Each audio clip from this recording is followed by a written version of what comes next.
Hi everyone, I'm Cheryl McColgan, founder of Heal, Nourish, Grow, and today I'm going to show you one of the foundations of vinyasa yoga. So one of the reasons that I have taught and practiced vinyasa yoga, well, I've been practicing yoga for about 25 years now, and teaching for the last 9. And what I really like about vinyasa yoga is it helps you get a light cardio workout at the same time that you're building strength.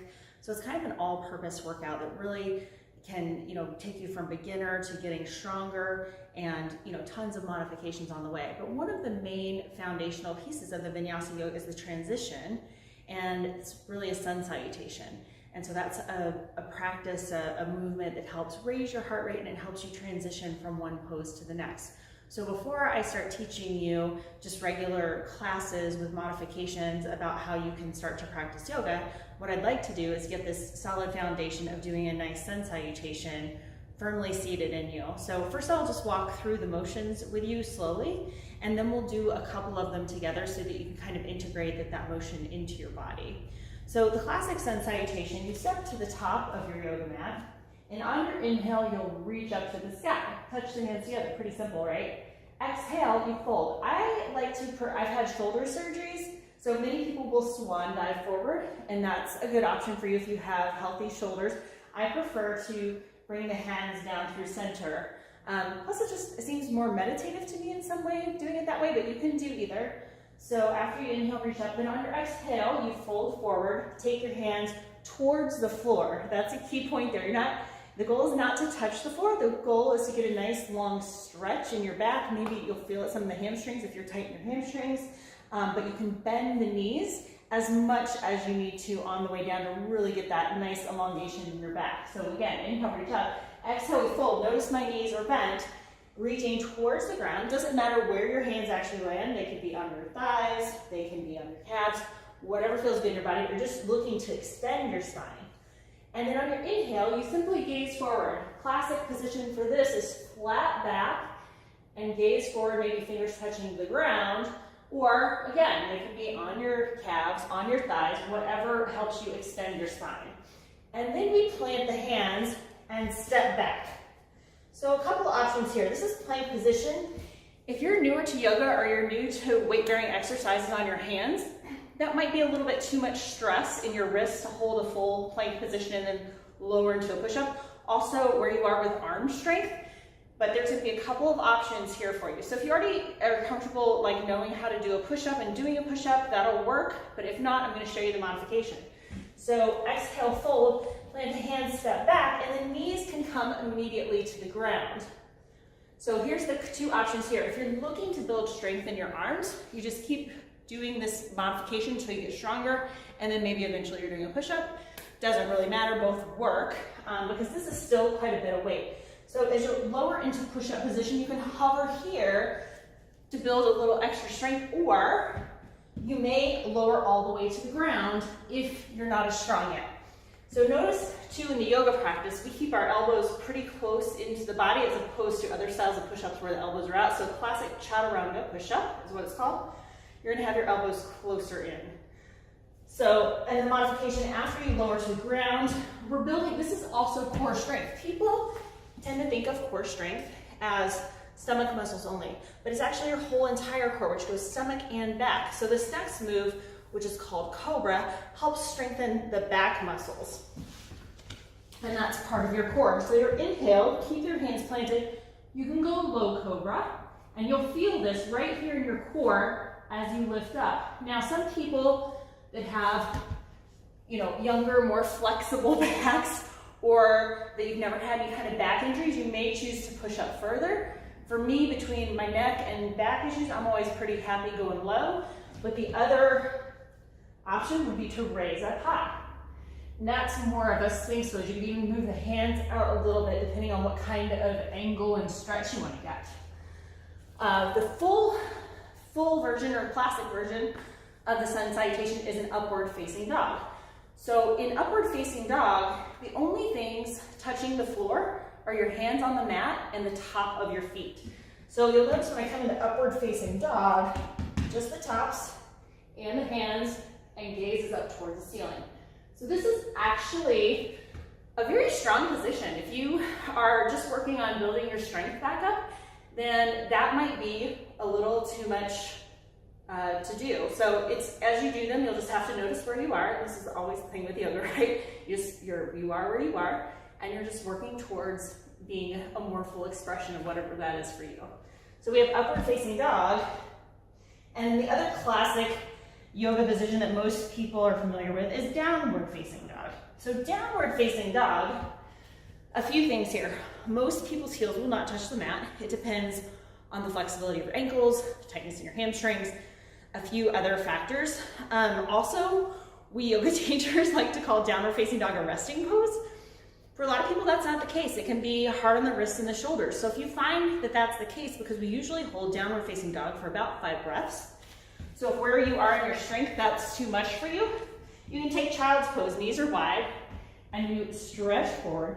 So you're still getting a nice stretch in the back and the shoulders here, and you're breathing and resting in between. If you're in downward facing dog, then you want to be aware of your shoulders, wrists, and hands. So if it's too much on the wrists, one modification is to actually have your fists on the ground instead. That puts less pressure on your wrist, because you can see the wrist stays straight in that position. The other thing to watch is that your back, that you're not just like dumping down and letting everything be all floppy here. You really want to press into the mat and expand your shoulders, press back. So that's just a few things to be aware of in the Sun Salutation series. So what I'd like to do now is take you in time, starting with the gentlest version of the Sun Salutation. We'll do 2 of those, and then we'll do 2 of the full Sun Salutation. If the full, I'm calling it quote unquote, because it's just where you are. Again, you're honoring your body, you're building strength. So if you know already that lowering into a push-up, for example, is too much on your body, you're just going to do the first version those 4 times. If you feel stronger and you feel safe in your body doing a push-up and doing some of those other movements, then you can try those, and you know what's the worst that's going to happen? You're just going to, go to the floor if you get tired or if you're not strong enough. So again, no big deal either way, but I just want to show you both so that when we start doing a full class, you can have the transition down and feel comfortable with that. So a lot of you, if you've done yoga before, you've seen this and know what it is. The other thing I'd like to point out is any kind of push-ups. So I've had shoulder surgeries. It was due to kind of a little genetic quirk where my bone was really curved and it was rubbing in the joint space. But because of that, I worked with physical therapists multiple times and had surgeries on each shoulder. And in those rehabs, I learned a lot about the shoulder structure and kind of wear and tear over time. So mine was, I was a golfer in college golf, and so that space got super inflamed and started to cause problems. So any kind of repetitive motion that you do day after day can cause damage if you do it with improper biomechanics. So the one thing you want to watch for is that this bone in your arm is called the humerus. And when it goes down, the head of the humerus shoves into the joint space. And so this is why a lot of yogis over the years tend to have shoulder problems, because of doing improper chaturangas. That's what chaturanga is, the yoga push-up. So if you're going to start to do this practice on a daily basis, and if you're just doing push-ups in general, one thing to really be aware of, and I'll have to look at the video after this and see, because sometimes you are not aware that you're doing it improperly. So you just need to bring a lot of attention to that when you're lowering into a push-up. So this is what I would see in class all the time. People very lazy with their push-ups and kind of dipping their shoulders towards the floor. Booty goes up in the air. Head of the humerus is slamming into your joint space. Not a great thing over and over. If you do it a few times and you only say you only do yoga once or twice a week, you're probably not going to create damage, quite honestly. But if you do it day after day, year after year improperly, then that's when you can really start to create some really bad overuse injuries. So as you lower to the floor in your yoga push-up, again, keeping the elbows close into the body, you want to keep the chest broad and be super strong in your upper body. You should feel this in your triceps as you lower into the push-up. If anything, I'd rather have you stay higher and keep the integrity in the front of the shoulders than trying to get perfectly parallel to the ground. And as you get stronger, this will naturally become a little easier to hold and maintain that strong push-up position. If you're not sure how you're doing it, have somebody videotape it. Put your cell phone, stand it up on the wall or wherever, lean it against a glass, and just videotape yourself and see where you are. And then as you start to see that on video, you'll start to have more awareness in your body of what you're doing. So that's also what yoga is wonderful for. Where your body in space is called proprioception. So over time, as we get older, we kind of lose some of that. And so yoga helps us realize that. It helps you feel where your body is in space. So even if you can't feel it now, video yourself, do it in a mirror, and then over time, you should become to have more of awareness of what is actually happening in your body. So, wow, trying to talk really fast, getting this all in, trying to make a short video on how to do chaturanga is making me talk faster, but I just want to make it so that you learn how to do it properly. We can do great classes together, and I don't have to, of course, I'll always remind you about doing proper technique and those sorts of things, but I just think it's really nice to have a good base when you go into your first yoga class, or even if you've been doing this for years, you might start to say, oh, I wonder if I've been doing my push-ups properly, or if there's any other biomechanical things that I could become more efficient at. So again, we're gonna do 2 in a row of the modified version, and then we'll do 2 of the classic version. So stepping up to the top of your mat, inhale, reach to the sky, exhale, fold. Inhale, halfway lift, gaze forward. Exhale, step back, lower the knees to the ground, all the way to the floor. Inhale, cobra, gaze forward, and exhale, push back to child's pose. 5 deep breaths in and out through your nose.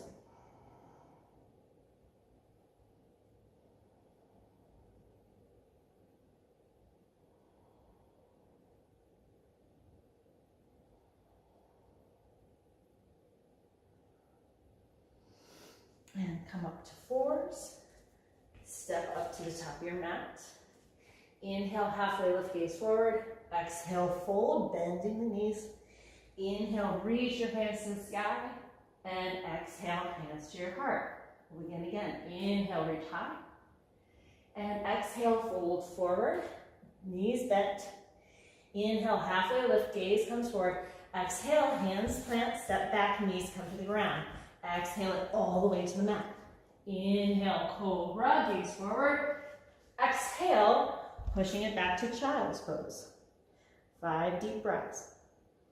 Keep breathing in and out through your nose.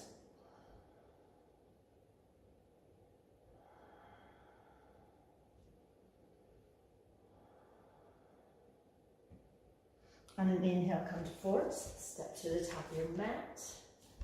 Inhale, gaze forward. Exhale, fold. Inhale, reach your hands to the sky, gaze goes up. Exhale, hands to the heart.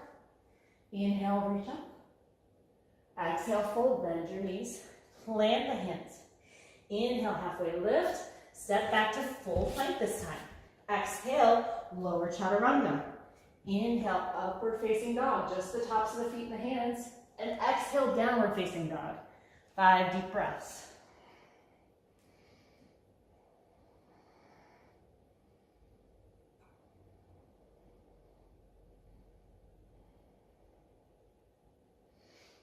Gaze forward, step to the top. Inhale, halfway lift. Exhale, fold. Inhale, reach up. And exhale, hands to the heart. Inhale, reach. Exhale, bend the knees, fold. Inhale, halfway lift, gaze forward. Exhale, step back, lowering to your push-up. Inhale, upward facing dog, gaze goes up. Exhale, downward facing dog. 5 deep breaths.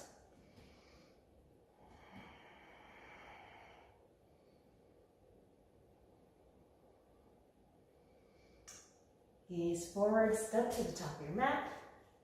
Inhale, halfway lift. Exhale, fold, bend the knees. Inhale, reach up. Exhale, hands to your heart. So that is the classic sun salutation. One final thing that I should mention, in the style of yoga that I teach, Baptiste Power Flow, I am going to be doing various kinds, but sometimes when we do the vinyasas to warm up, instead of bringing the hands to the heart at the end, we just simply go through it again. But I always verbally cue that, but it just so it doesn't throw you off the first time, I thought I'd mention that. So anyway, hope you learned how to do chaturanga today. If you have any questions, shoot me a message, and hope you enjoy this, and I will see you soon for a full class. And when I say full class, I think we're gonna start out with maybe some 20-minute sessions, because that's the feedback I've gotten. Like, hey, it'd be great if you do something where I can fit this in my busy day, not an hour-long class. I'm a beginner, I've never done yoga before. So I think the first ones we'll do will be shorter and some variations on that, learning some different things, and then we'll just see where it goes from there. So have a great day, and I hope to see you soon.